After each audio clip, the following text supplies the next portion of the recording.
Hey, Shalom, Shalom. Welcome to another video. And as always, before I get started, I want to give all praise, all honor, all glory to the Heavenly Father, whose name is Yahweh, Bahashim, Yahweh Shai, Bahashim, Rekakwadash. I want to give double honors to the apostles, the bishops, the elders, and all the teachers of Great Millstone who rule and teach well. Peace and salutation to the men pushing this word day in and day out throughout the four corners of the earth. To you, brothers, I say shalom. Today's topic is going to be called "It is easier to trick someone than to convince them they were tricked." So today, as we are here, you see men on the highways and the edges. You see men on the internet pushing out this word day in and day out throughout the four corners of the earth. And the reason why we're doing this is because, first and foremost, it was a command that we should feed the flock. But because the flock has been tricked into believing a lie, it is now harder to convince those flocks that they were tricked. Hence the reason why the topic of this lesson, it is easier to trick someone than to convince them that they were tricked. And even though we're showing them the proof that they were tricked, it is still hard to convince them that the deception was real. Now we're here due to Ezekiel 37, the valley of dry bones, that have been awakened into this truth. Now, I didn't have this on deck, but I'm going to get it, Ezekiel 37, and I'm going to just read a little bit of that just to bring a little clarification to what we are saying when we mention the valley of dry bones. So this is Ezekiel 37 and verse 1. It reads, "The hand of the Lord was upon me and carried me out in the spirit of the Lord and set me down in the midst of the valley, which was full of dry bones." Now, dry bones doesn't have any substance. There's no fluid inside these bones, right? They were very dry, meaning they had no life. Verse 2, "And caused me to pass by them round about, and behold, there were very many in the open valley, and lo, they were very dry. And he said unto me, Son of man, can these bones live? And I answered, O Yahweh, thou knowest.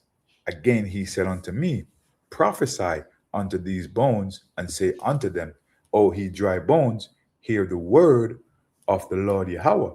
So this is what we're doing. We are on the highways and edges. We're on the internet, and we're prophesying to these dry bones, starting with Elder Apostle Tahar, Apostle Ramla, Apostle Gabar, Apostle Rakah, all the way down to the younger brothers. We're on the highways and the edges. We're on the internet, and we are prophesying to these dry bones. Now, one of the reasons why these dry bones are so dry is because of the deception, the great deception. Israel has been deceived from day one. In fact, one of the reasons why they have been deceived is because they strayed away from Yahweh Hashem and Shai. They severed the ties, the thing that tied them to the vine. They severed themselves from that vine. So there's no fluid, there's no water, there's no liquid flowing in them anymore, because they have cut themselves and separated themselves from the truth of Yahweh Ba'ashem Yahweh Shai. Now, real quick, I want to get something that also wasn't on deck, right? Actually, let me finish this first. Again, he said unto me, Prophesy upon these bones, and say unto them, O ye dry bones, hear the word of the Lord Yahweh. Thus saith the Lord Yahweh unto these bones, Behold, I will cause breath to enter into you, and he shall live. Now, these people, they're walking around. They are literally, we call them the walking dead, right? And if you look at zombies, when you look at zombies in these movies, they look dry. There's nothing in them. Their skin is pale, right? And the reason why their skin is pale is because there's no liquid, there's no fluid, nothing is flowing through their system. So they're the walking dead. This is what it looks like in the movies. In real life, we see these same people walking around like the living dead, no life in them, right? So now the bonsai, Yahweh Shem Yahshai says, thus saith the Lord Yahweh, unto these bones, behold, I will cause breath to enter into you, and he shall live. So the breath that is going into them is that breath of life, that thing that's going to make them awake, right? The spirit that's going to quicken them, right? Verse 6, and it says, I will lay sinews upon you and will bring up flesh upon you and cover you with skin and put breath in you, and he shall live, and he shall know that I am the Lord Yahweh Shem Yahushai. So I prophesied as I was commanded, and as I prophesied, there was a noise, and behold, shaking, and these bones came together, bone to his bone. So now we have people living, right? Now the Israelites are awake, right? And now we're here teaching you the truth. We're bringing you the words of Yahweh Shem Shai, so you can do what? So you can come together and wake up. But the deception is so real that you think that we're wrong, right? Hence the reason why the topic, it is easier to trick someone because you people were deceived. The Council of Nicene, one of the biggest things that trick people, the Catholic Church, the Christian Church, right? And these these churches are controlled, are ran, are the head of these churches are who? Are so-called Edomites. And what is their main purpose? Their main purpose is to deceive you, right? As soon as these people were born, let me get that.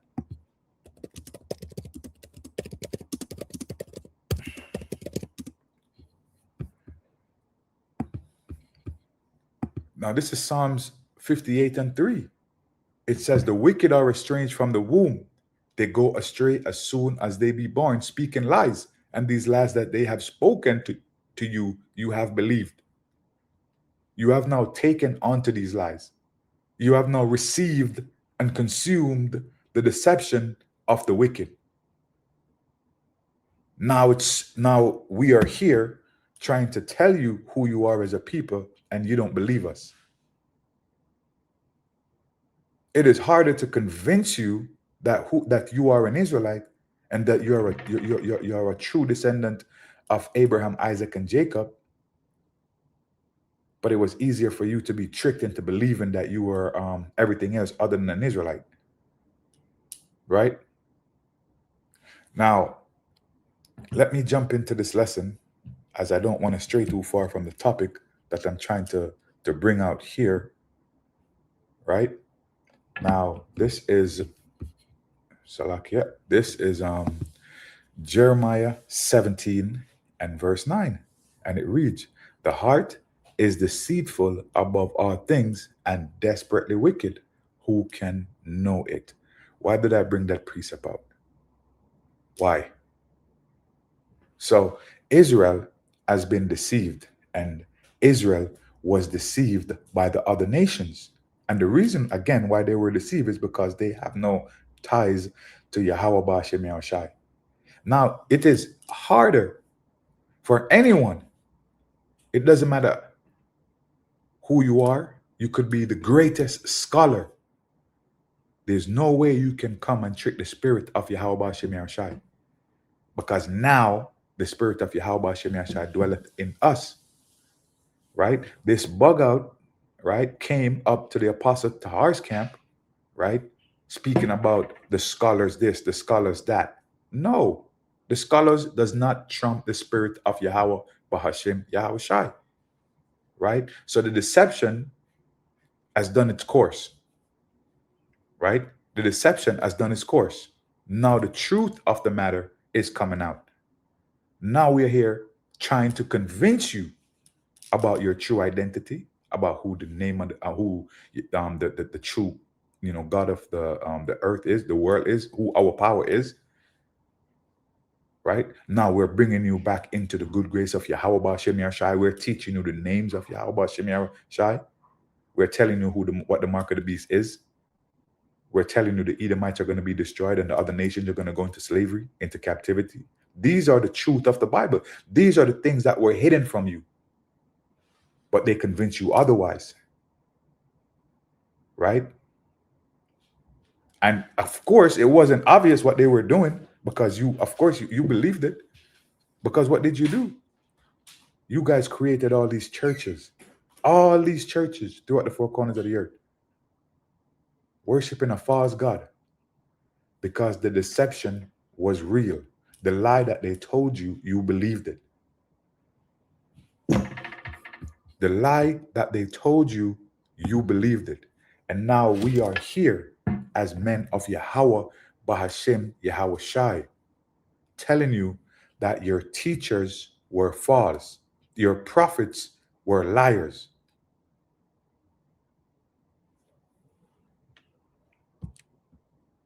Right?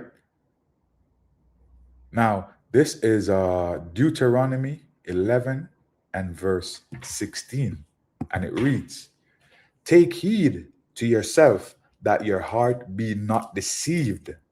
Take heed, meaning, yo, do what? Pay attention. Be careful.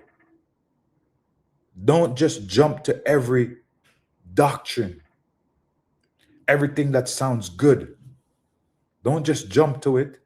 What you should do instead, you must search the scriptures. Test everything you hear, even what we're saying. Test it. Go into the good book. Go into the Gospels. Read it for yourself and see if we're lying. Check to see who's telling the truth. Right? Search the scriptures. Test everything that you hear. Now, back in Deuteronomy 11 and 16, take heed to yourselves that your heart be not deceived, and he turn aside and serve other gods and worship them. And this is one of the greatest deception, man. The greatest deception is to let you believe that who? Yahweh Shai was a so-called white man. That Yahweh was a so-called white man. That the angels were white. That you are a natural Gentile and they were the chosen ones. This is one of the greatest deception ever. And you people believed it. In fact, we believed it for a time. We believed that the true name of the Lord was Jesus. Now we're coming into the truth of the matter.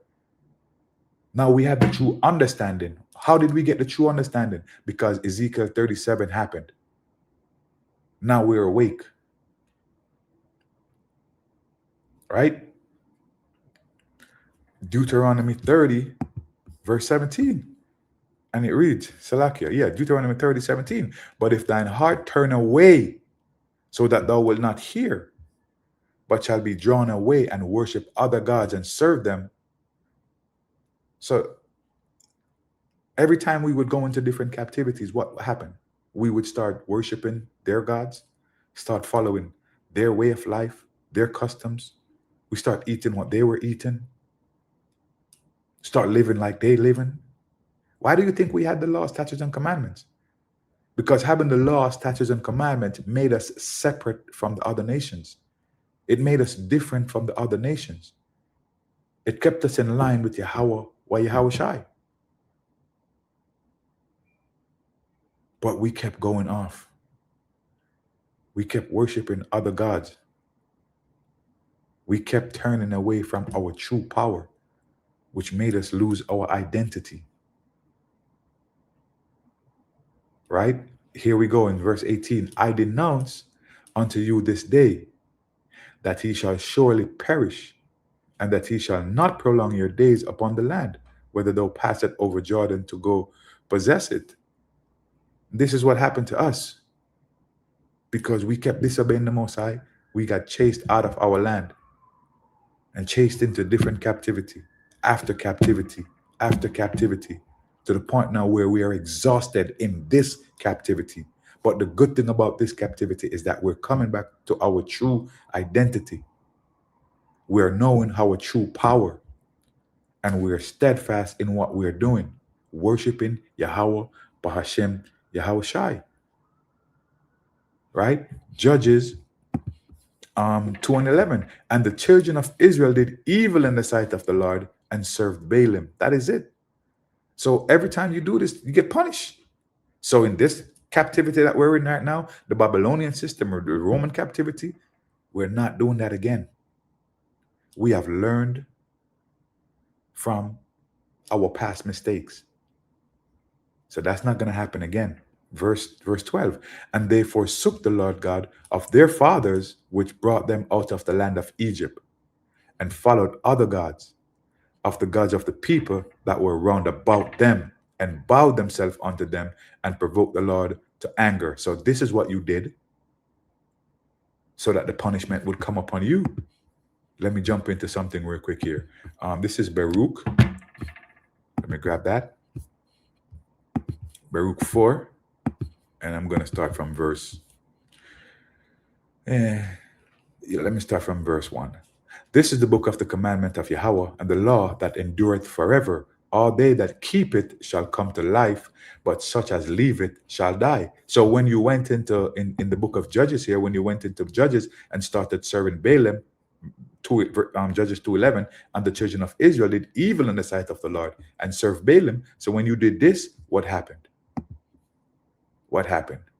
You died. We died. We became dry bones. The spirit left us.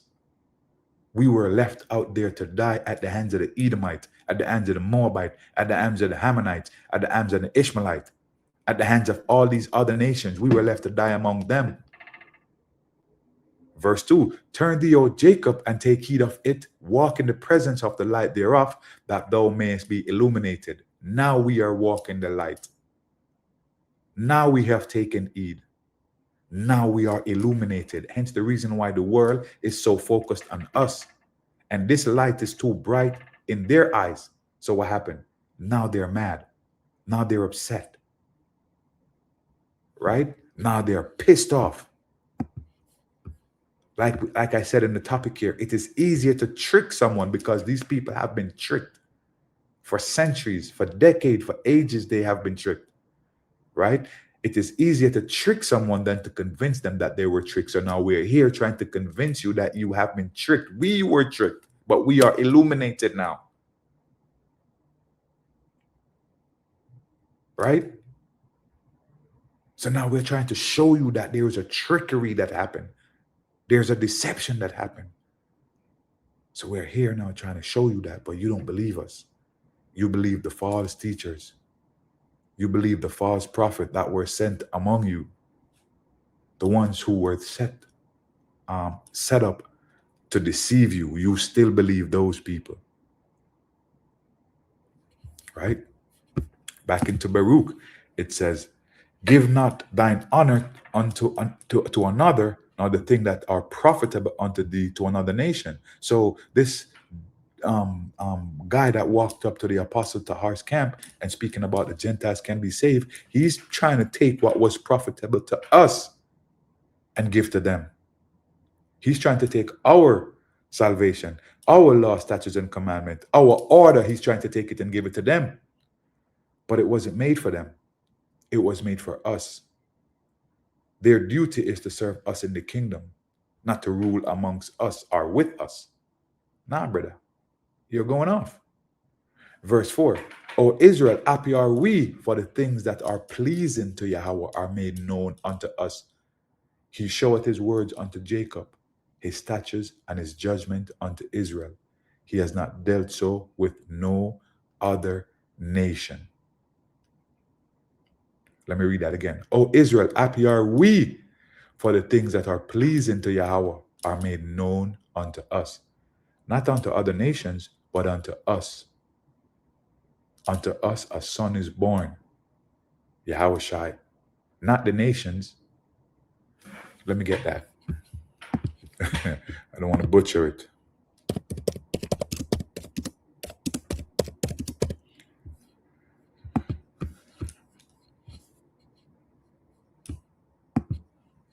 Isaiah 9 and 6, unto us a son is born, unto us a son is given, and the government shall be upon his shoulders, and his name shall be called Wonderful Counselor, the mighty God, the everlasting Father, the Prince of Peace. Unto us a son is born. Unto us a son is given. Who is speaking here? Isaiah. Who is Isaiah? An Israelite. Who is the us? Israel as a nation. Isaiah wasn't speaking to the entire world. Isaiah was speaking to Israel. That is it. Who else you think he was speaking to? All right. Let me jump to the next precept here. This is Jeremiah 23:16. Thus saith the Lord Yahweh. Thus saith the Lord Yahweh thus saith the Lord of hosts, hearken not unto the words of the prophets that prophesy unto you. They make you vain. They speak a vision of their own heart and not out of the mouth of the Lord. Why do you think these churches push these offering plates around 3-4 times before the church service even start? Why do you think these pastors go around talking about if you sow a $10,000 seed, the Lord's going to make you a millionaire? I got a vision, and somebody who sows 10,000 is going to be a millionaire by the year end. Or they're telling you, oh, if you sow 1,000, I get 10 people to sow 1,000. Come on.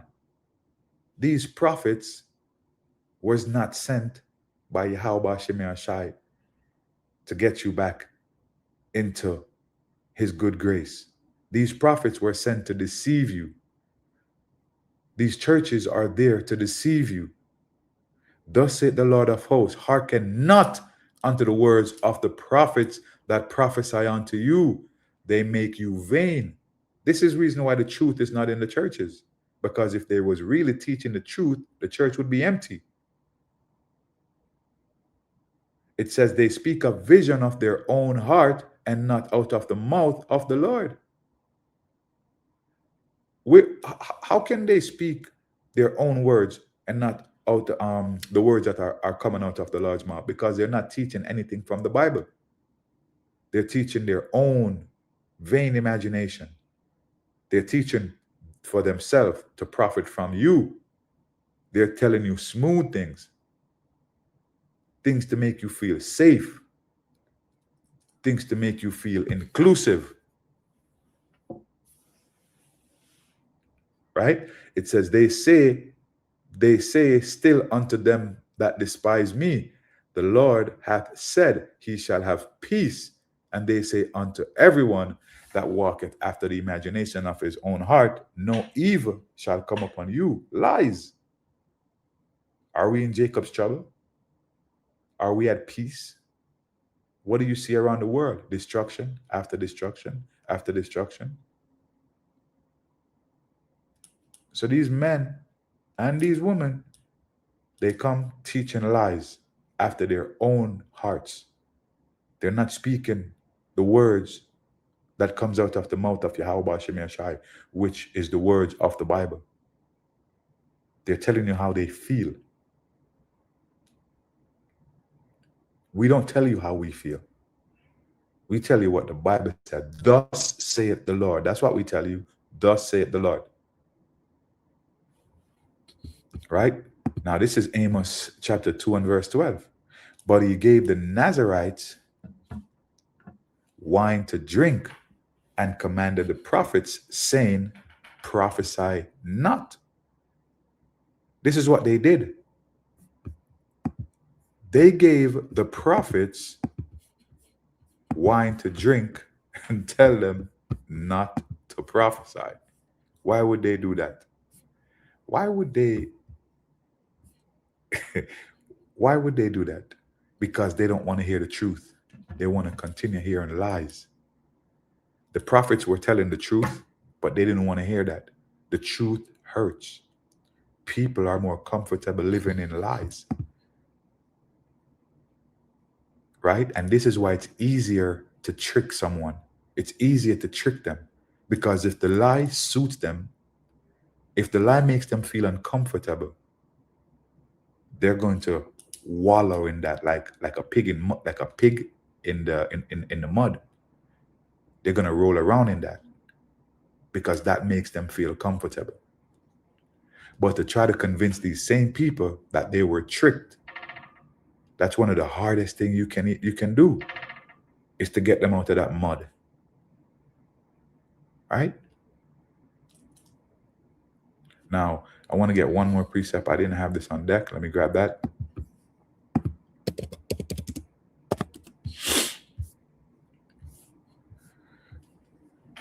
This is John chapter 8 and verse 32. I'm going to start at verse 31. This is red letter. This is Yahushua speaking. Jesus, which is the world called him Jesus, but we're here to proclaim the true name and the true identity of Yahushua. He's a so-called black man. He's a Hebrew. His name is Yahushua, right?